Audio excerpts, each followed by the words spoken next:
from Farm Safety Nova Scotia. I am the Farm Safety Advisor there. I am a Canadian Registered Safety Professional, so this is what I do full-time, is implement health and safety, different prevention programs and protocols for various industries, and we're focusing on wild blueberry producers tonight and what you guys can do to protect yourselves to prevent the spread of COVID-19. When I was talking with Peter, he mentioned, you know, if there's an outbreak at one stage, it's gonna fall suit to the rest of your production and to just even out to your family, out to the community. So this is a very important aspect for such a short harvest season.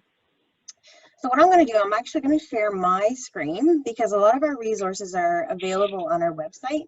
So I'm going to navigate that and show you a document that we've created so that you can use this as your own to implement your own COVID-19 prevention plan.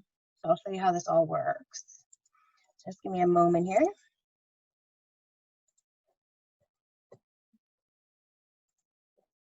There we go, and hopefully everyone can see the screen.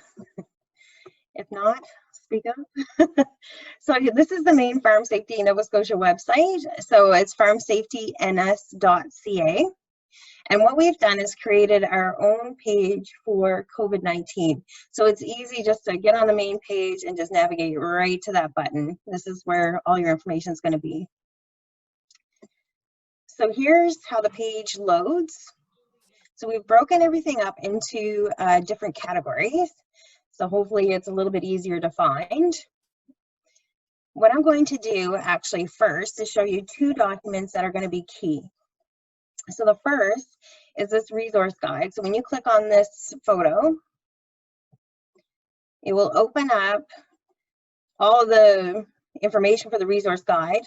But if this is too overwhelming to read it in this format, I've also got a PDF that you can click. And it opens up and you can print it so that you can hang on to it as you look at what's happening on the website, or just keep it off to the side and refer back to it. What this resource guide does is tells you what each of the pieces of information on the COVID-19 webpage does and what it's for and when to use it. So it goes through each of those photos that I just showed you in their titles and lists the documents in each of those sections, so you know what you're looking at and what it's used for. Because as Peter mentioned, each of your operations may be different. So some of you may need some things and others may not need other things. So you can kind of navigate and pick and choose what you need specific to your farming operation. And you can see as part of that resource guide, we have the wild blueberry producers best practice during COVID-19. So I'm going to show you where that is. That's the next best piece that's going to help you with your plan. So let me just get out of here,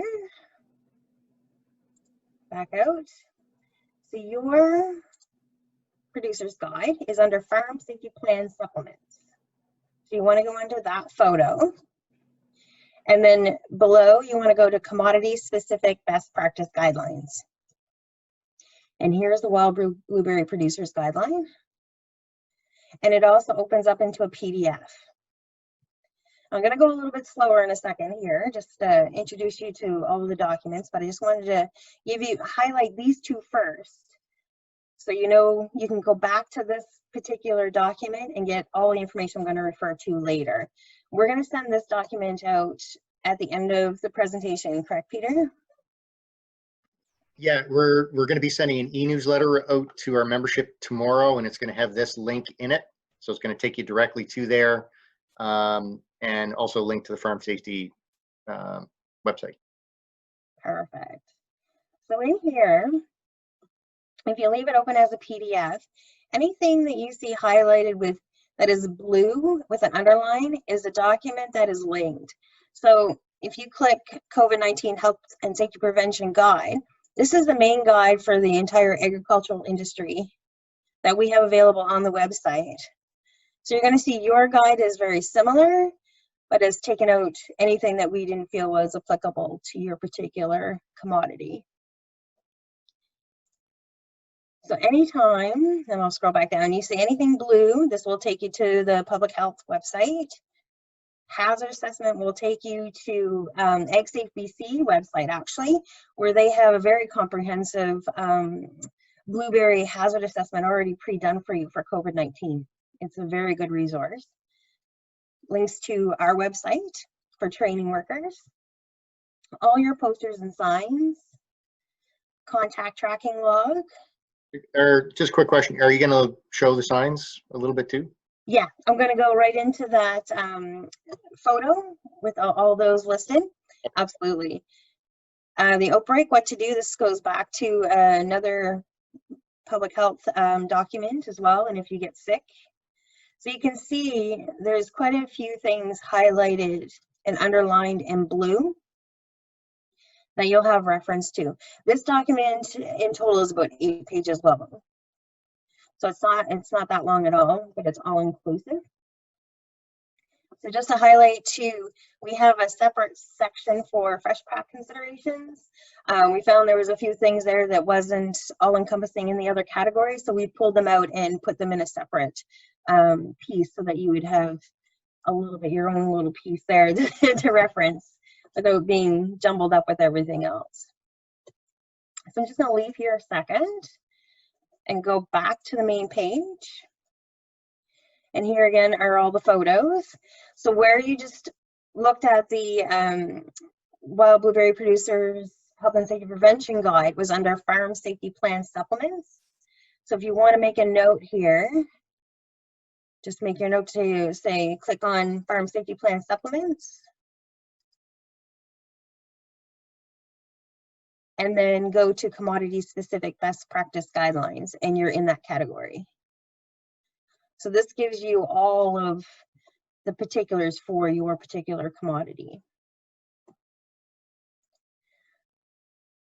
So now, fact sheet just basically gives you the facts of COVID-19. Just a quick overview of what it is, and I'm sure by now you all know. So this may not be a well-used portion of the site, but it is there if you're curious to see what we've collected for information. And each of these also has a clickable PDF. So anytime your cursor scrolls over a portion of the page and the hand comes up, that means you can click on it and another document will come up. We talked about resource guide already. So I want to hop on to facility hygiene. Here it's key. This is a lot of your resources you're going to need right away. It gives a list of disinfectants. So if you click here, it'll actually open up a Word document. So all these Word documents you can download yourself and manipulate them and fill them out and make them your own. So here, this one on disinfectants shows you even about mixing them, what is used best, and even that vinegar-based solutions are not that viable for killing the virus. So little bits of information there. Cleaning and disinfecting, again, another Word document. I'm not going to click them all, but just to give you an idea, goes through the background of why we need to clean and disinfect, how, chemicals to use, different locations that you may need to clean and disinfect, considering electronics, more in depth on tools, equipment, vehicles, machinery, hard surfaces, and then as well as your soft surfaces. And then of course, cleaning log, we have to show how often we're actually performing our cleaning and disinfecting. If somebody was to come on your site and ask you how often are you doing this protocol, and you say, oh, we do it 3 times a day, they're gonna be, show me. So you need to be able to show when you're doing that cleaning and disinfecting. But if you're like me, I would have a hard time remembering when I did it throughout the day. So it would be better just to write it down so I can even track myself. We have a specific product drop-off and on-farm delivery document right in your guide, so I'm not going to click on this, and as well as plant operations slaughterhouses don't really apply for you at this point. But what does is this PPE and suppliers list. I spent a bit of time getting this list together. It's been quite difficult as supplies aren't that plentiful in Canada, and especially not in Nova Scotia. We have a lot of regulations on some of the personal protective equipment we can purchase, like the masks and respirators. We require, when you go to Eklund's Granger and you place your order, they have to send that order off to the federal government for approval before you're allowed to purchase that equipment. So it's become very difficult, and then in some places where you can purchase the equipment, your minimum order is 100,000. So if you want to order masks, you have to order 100,000 masks. So what I've done here is pick places that, being a small farm or small operation, and you only want, say, 20, 30 masks, these are the places you'd be able to purchase that. But knowing, though, that it's going to take some time to get those supplies because it has to go through that approval process. So I update this at least once a week. There has been no change since last week. No new suppliers have any availability or more frequent supplies coming in. A lot of these places are only getting supplies once a week. So unfortunately, that's not that plentiful if you're in need. Going down below, actually, hand sanitizer is plentiful, but I have some information on hand sanitizer that we're going to look at a little bit later as well. But we have a lot of local distilleries that have plentiful supply of this, so good pricing on a lot of them, so we can support local in that aspect. And then, of course, we have provincial resources now. Procurement Nova Scotia is also a suppliers list for various types of PPE, and they actually have cleaning and disinfecting supplies. But typically, a lot of those places on that list, you need to order in large quantities. So you can try it, but Ignite is also a source if you're looking for something in particular that they can help source it out for you and price it out. So there's a checklist that you can go through on this website, and they can help you out to see if they can source it for you. So I keep this list active on, or in the personal hygiene section, as well as in the facility hygiene section. So there's two places that you can find that. And that is this section in a nutshell. Oh, actually I added something new. The how long can COVID live on surfaces? This will help you set your cleaning and disinfecting schedules.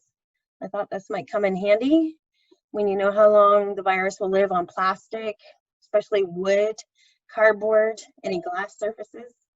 So this might be helpful when you're setting your schedules to know how often you should clean and disinfect, or if you can just leave it if the time allows. So let's bump out of there and go down below to personal hygiene, because they kind of go together with facility hygiene.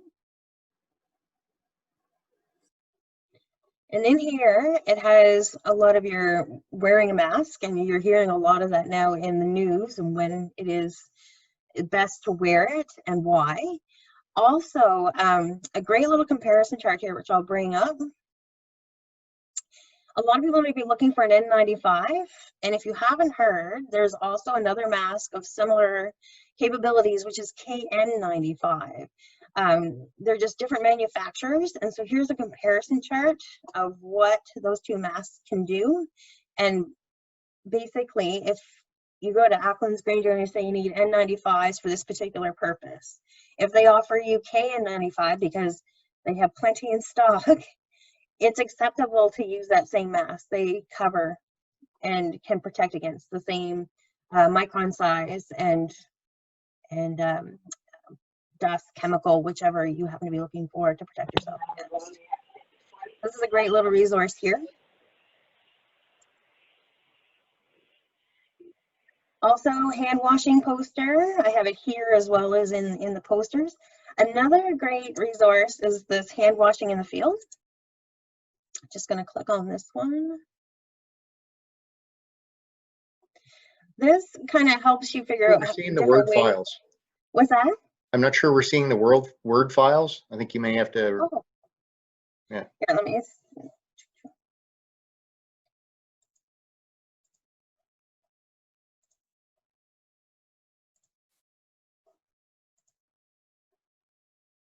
You see that now? Perfect. So this document is the hand washing station in the field. So this gives you hand washing stations that you can purchase, which can be quite expensive, but it also is a source where it gives you hand washing stations that you can make yourself. So you'd probably have all these parts somewhere on the farm and you can just make your own makeshift hand washing station in the field. Some of them can be truck mounted. There's a reference at the bottom of this document that goes to the full PDF for this particular hand washing resource. They have quite a few different makeshift hand washing stations that you can mount on your own and basically travel around the field with it and be able to protect yourself that way. So I'm going to stop that one.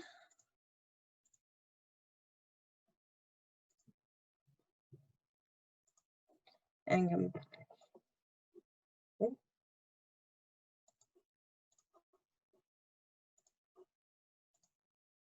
There we go. You guys can see that okay? Excellent. And then we have when and how to use hand sanitizer. And then here I have the dangers of hand sanitizer. If you're not aware, hand sanitizer has a very low flash point. It's about 21 to 24 degrees Celsius. And if you were outside today, you would discover that we were in the 30s. So this can create burns on somebody's hands if it's been left out, and it actually can cause fires in different types of equipment and in buildings. So you want to make sure you read your SDS for your hand sanitizer before you're taking it out to the field or putting it in any areas that are over those temperatures. So just check your product to be sure, but something to be on the lookout for. I'm going to scroll back up. I'll go back into Farm Safety Plan supplements so you can kind of see what else we have in this section besides your commodity specific practice. So we have hazard assessment and control in here as well, which includes your fatigue management.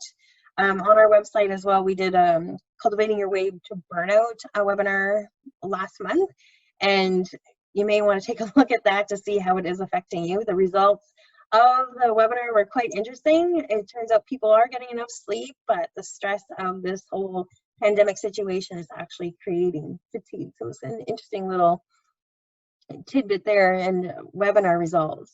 Also protecting our mental health. You'll see that I've pulled this out and I've created a separate photo and resource center for mental health coming up here. Emergency preparedness. So having a pandemic policy and a pandemic emergency response plan would be key. This will definitely come in handy too if we have a second outbreak. So they say the second wave may be coming. So that will help you prepare. And then under training, we have safety training procedures. We have a new worker orientation checklist, but also a COVID-19 communication checklist. So when you're bringing your people on farm, now I'm opening up another Word document, so I'm just gonna, I may have to stop sharing and then reshare. You guys, can you see that, Peter? Yeah, no. What's that? I can't see it. Okay, let me switch.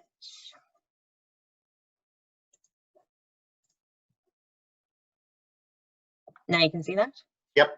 Perfect. So this checklist tells you and goes through all the information you should cover with your workers as they come on farm to work during a COVID-19 pandemic.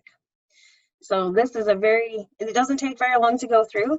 It just details everything that you should note and mention while you're going through the orientation with them. Great resource to make sure you've covered all aspects. And you can, as you download it as a Word doc, you can edit this too to meet your needs. So I'm going to go back to the website. And then the last part of this, we have the COVID-19 screening form, as well as the right to refuse unsafe work and what that looks like in this day and age of a pandemic. So some great information there, as well as the contractors you might be bringing on farm to do the work. So what is your responsibilities for communicating with the contractor and as well as the contractor communicating with you? So also included is a contractor questionnaire that includes COVID-19 questions as well as other parameters of health and safety that you should find out before they start working on farm. So that's all under Farm Safety Plan supplements. And the reason it's called that is because we have a farm safety plan, and you can see here under resources, a guide to your farm safety plan. These are all different sections of that plan. So if you've built something already, this is where you would stuff those things in. If you don't have a plan, you can still use these resources. So now, the posters and signs. So here, we've expanded a little bit with posters and signs and updated them and changed them a bit. We want to make sure the material stays fresh. So we've updated hand washing. We've even included proper hand washing. Stay healthy, wash your hands. So you can pick at least 4 different hand washing posters that suit you to put in your workplace. So pick whichever one you like and add it, or take all 4 and then post them. One worker may ignore this one, but they may read the next. So it could be to your advantage to post different hand washing posters. They all say the same thing, just formatted differently. Of course, your physical distancing. If you're going to be using disposable gloves, how to remove them to protect yourself from becoming infected with anything that's on those gloves. The symptoms of COVID-19, how to stop the spread. Also another prevent the spread of infection. So there's 2 different posters there. Entry sign to on farm, as well as we had a request for a driveway sign to be able to put that at the end of the road to warn the public or visitors, contractors, the requirements for going on farm.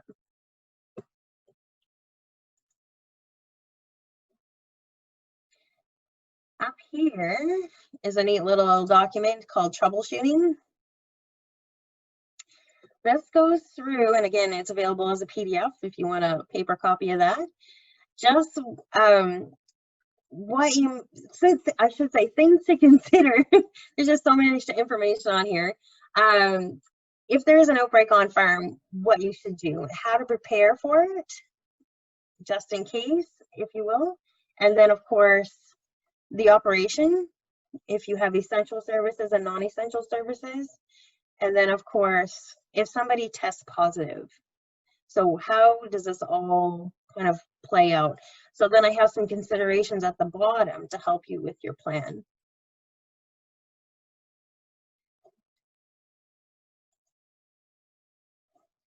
And then below that, to tie in with troubleshooting, we have the if you are sick. So this takes you back to the fact sheet of if you're sick, as well as managing your respiratory symptoms.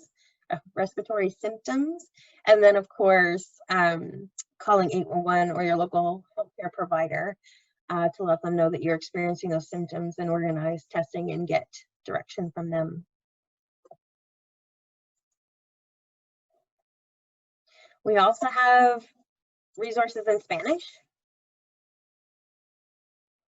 So I've broken these out into different categories. So general information, personal hygiene, sorry, scrolled a little bit too far there, facility hygiene, and stop the spread, and if you are sick. So those are all different posters and sheets, documents that you can download and post all in Spanish. At the bottom, we have on the far left, transportation.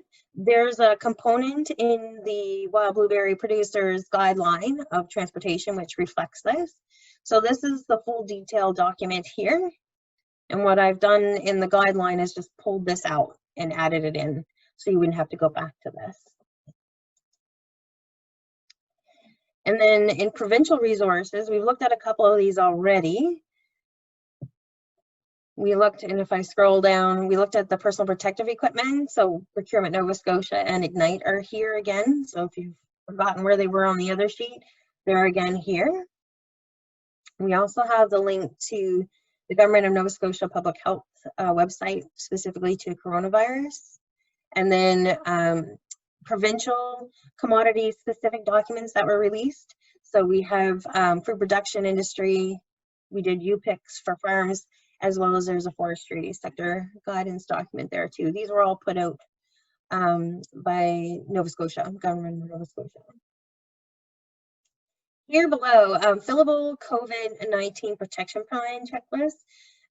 I'm gonna click on this. Now this opened as in the website. Can you see this, Peter?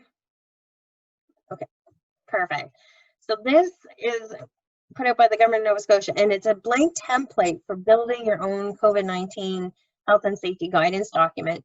So it can kind of walk you through everything that you need to do, as I've done already with the wild blueberry producers document, but it's a blank slate. So if you want to pull from the document that I've provided and add more details here, this is available to you as well. And it's broken into different categories to help you prepare. So return to work, bringing in for the harvest season, preparing for customers and clients. So what do you got to do if you are actually having customers come onto your farm? And then a communication plan. Great document if you kind of want to start from scratch. Use one to build your own.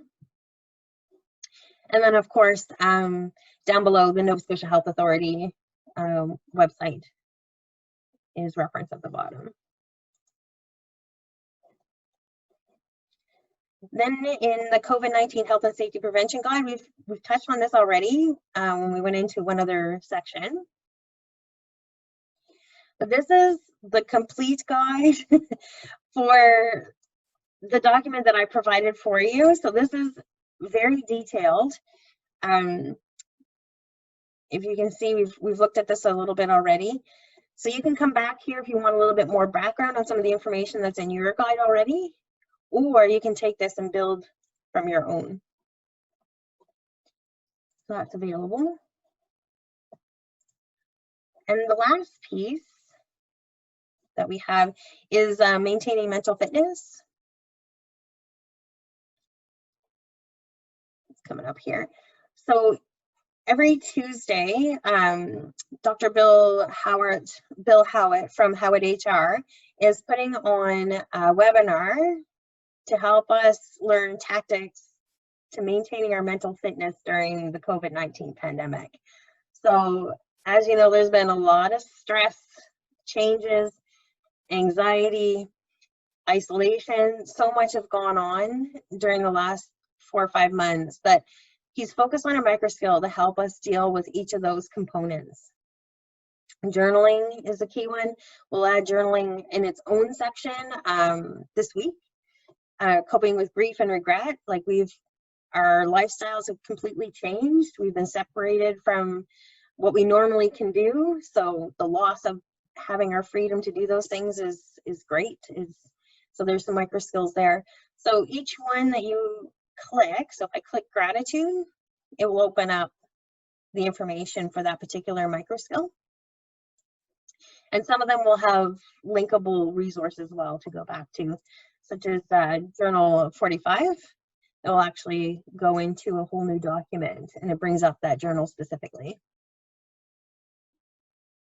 So kind of neat. And so that will continue on for 1 more week. And then we'll have a summer break for August, and then we'll resume that in September. And then down below, most of you, if you've hired temporary foreign workers, have seen this page already. This is linked to the Nova Scotia Federation of Agriculture webpage, where we have all the details for temporary foreign workers and the requirements for their isolation period, as well as when they get back to work and can start work after that isolation period. So just to recap, if you want to find your specific guidance document, click on Farm Safety Plan Supplements. And then very easily scroll to Wild Blueberry Producers Best Practice during COVID-19. And this is what your document will look like. So going through introduction, hazard assessment and control, health and safety responsibilities, training workers, communication, which includes the link to the posters and signs, transportation, your personal hygiene. We've included face shields and heat stress in your document, as well as wearing disposable and other gloves. Facility hygiene, and again, I highlight fresh pack is separated out on that last page. And that is it for me, Peter. Just wondering, can we scroll through this a little bit and talk about some of the highlights? Sure. So this is where we clicked on the main guidance document, the Health and Safety Prevention Guide at the very beginning. So I'm going to skip through and mention AgSafe BC's Hazard Assessment Plan. Here's where you'd click for the posters and signs that we looked at in the posters and signs picture on the main page, the COVID-19 page. Transportation, this rolls through how to get your workers back and forth to farm. As you can see, it addresses to the large totes, moving them on and off trailers to that point as well with forklift.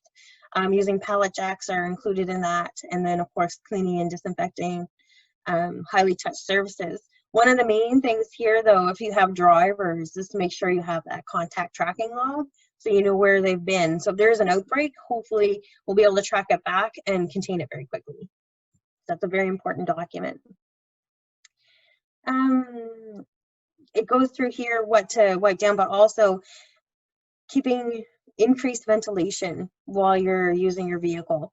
So keeping the windows down, making sure there's increased air circulation. And then of course, if you can't maintain that 2 meters or 6 feet of distancing, is to wear a mask while you're in that transport vehicle.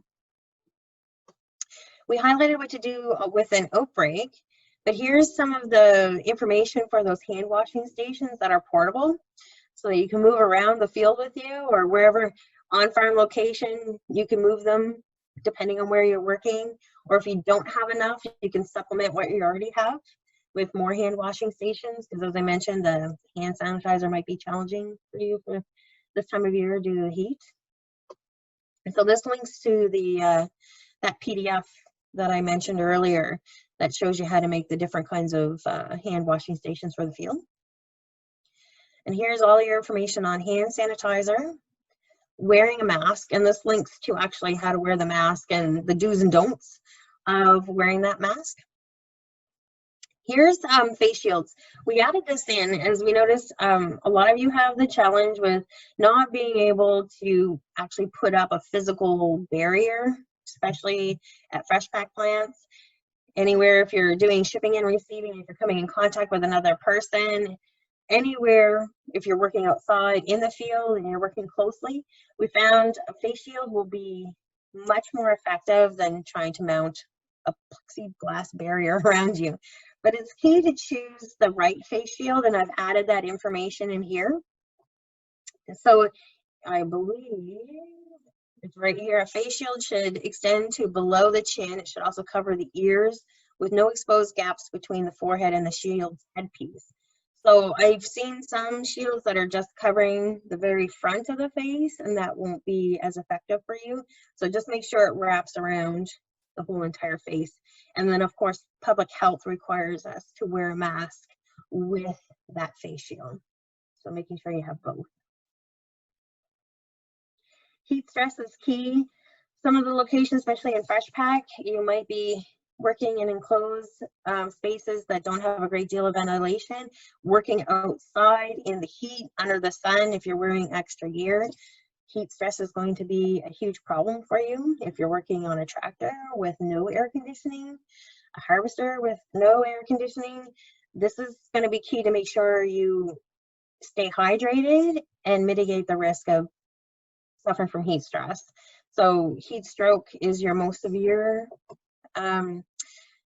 illness, and this is a 911 call. So it doesn't take very long to go from heat cramps to heat exhaustion to heat stroke.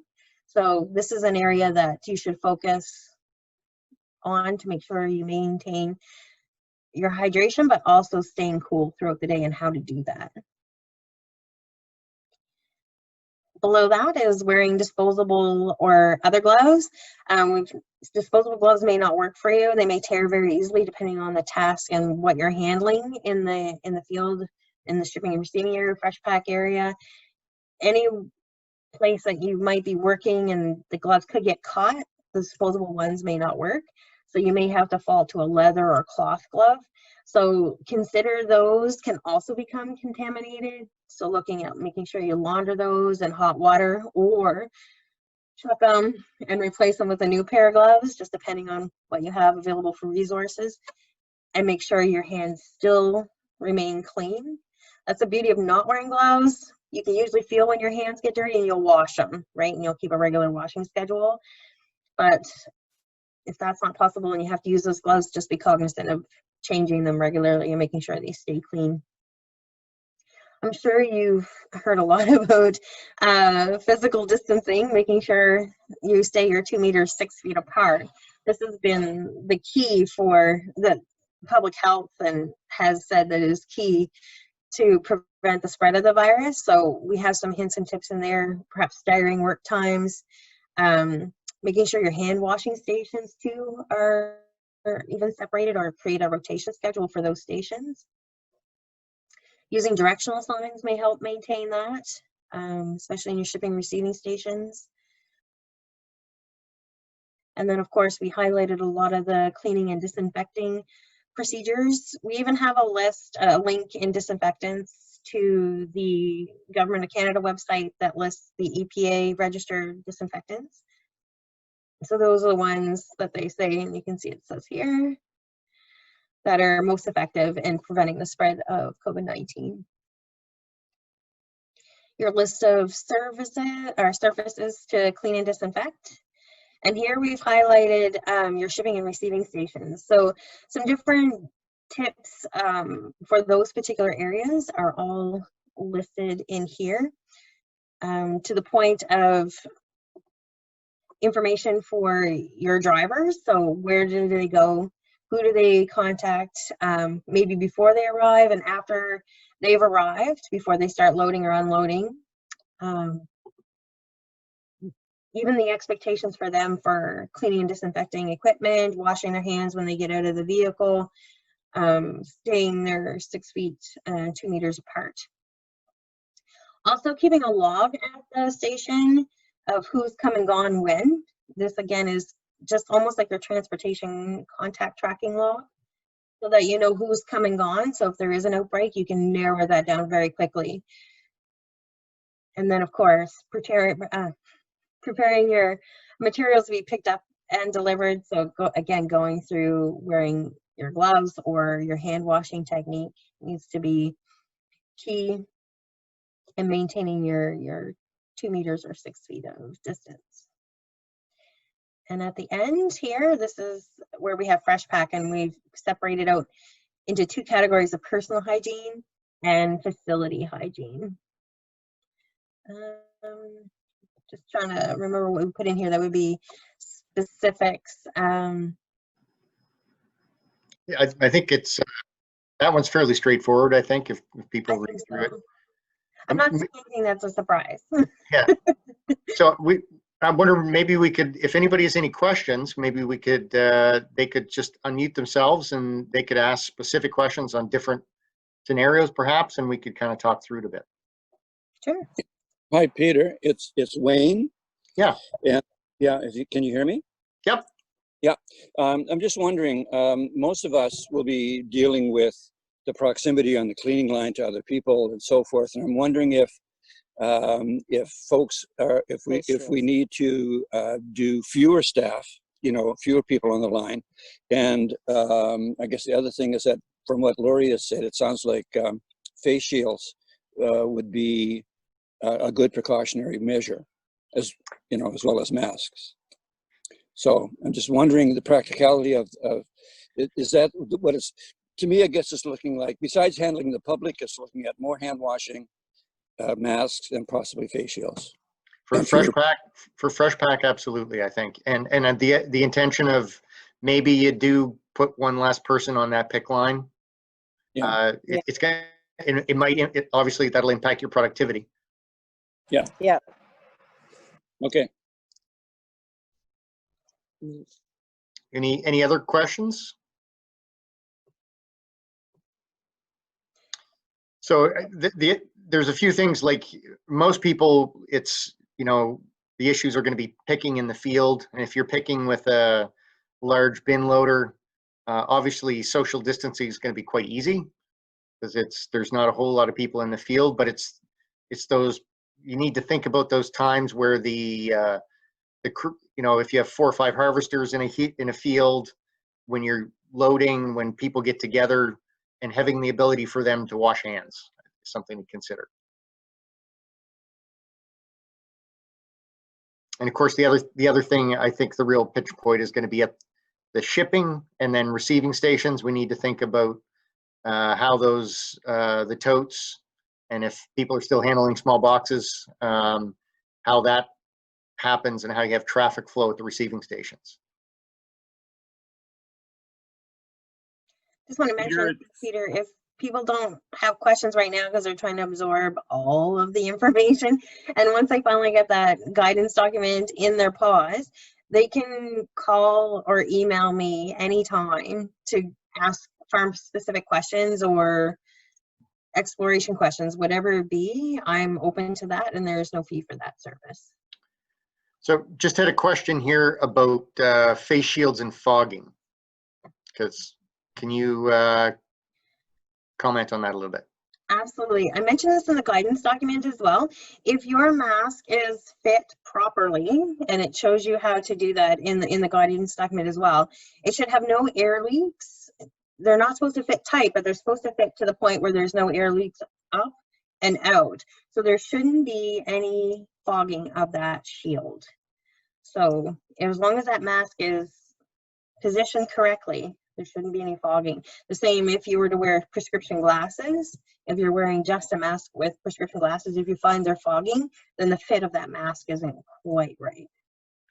So is it like other things that if you buy a cheap mask, you're probably going to leak more than if you spend a little bit more money on a better mask? Is that absolutely sort of... And how it fits around your nose? Like if you have a lot of space, like everybody's heads are different sizes, so you're going to find that the mask isn't a one size fits all, like you say.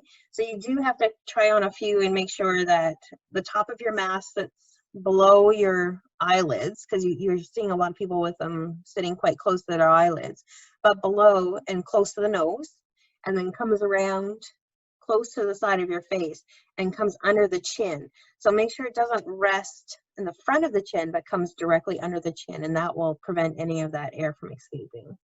So you may have to look for and try on different types of masks before you find the one that fits you perfectly. Yeah, and I guess from the fresh pack lines, the issue might be there's a lot of teenage kids that may be on the line. If there's masks that don't fit well, is there things like diving? I know for divers they have the special thing that'll go on their goggles that prevents fogging. Yeah, you can buy anti-fog wipes, absolutely. And there's a spray that you can just spray on the shield, but I would use that as last resort because you want to make sure you're protected and the others are protected. And if that mask isn't fitting properly, then it's not going to do its job either for protection.